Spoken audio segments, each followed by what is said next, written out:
Sir, who appeared on behalf of the respondent and the petitioners? For the bills pending, bill pendings and for the village committee election. For village committee election, on behalf of the petitioner, Mr. Gopal Narayanan appeared on behalf of the petitioner, that is Maharashtra Pradesh, and on behalf of the TDDC, I myself appeared on behalf of TDDC.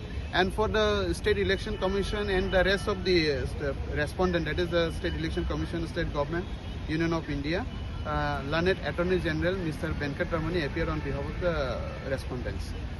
For TDDC I have appeared, and for the bills pending, just Mr. Divan, senior advocate, appeared on behalf of the petitioner, and none appeared because today is the first day for the admission stage, so none appeared on behalf of the respondents in the matter related to bills pending.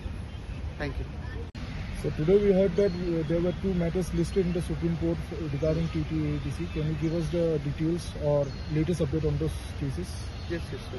Yes, there are two matters are being listed today in the court number 14, headed by Justice Manoj Mishra and Justice Manmohan. The matters are related. One matter is related with the village committee election, and second matter is the pending of bills of TTADC, which are now lying pending with the state government. So these matters are being listed today.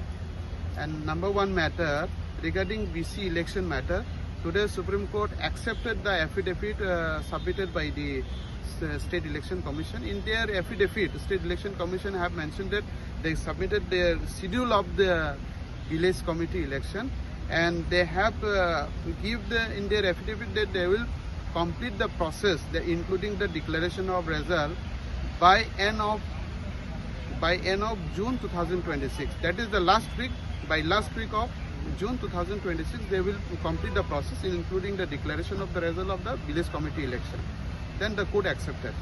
And second issue is that regarding the pending of the bills, this matter has been listed in the court number 14, and the court admitted the writ petition filed by the TTADC regarding the pending of bills. And this matter accepted, so now court will send a notice to the respondents. Regarding BC election matter, this matter again listed on 20 May 2026. So now the BC election will be done under the supervision of the Honorable Apex Court.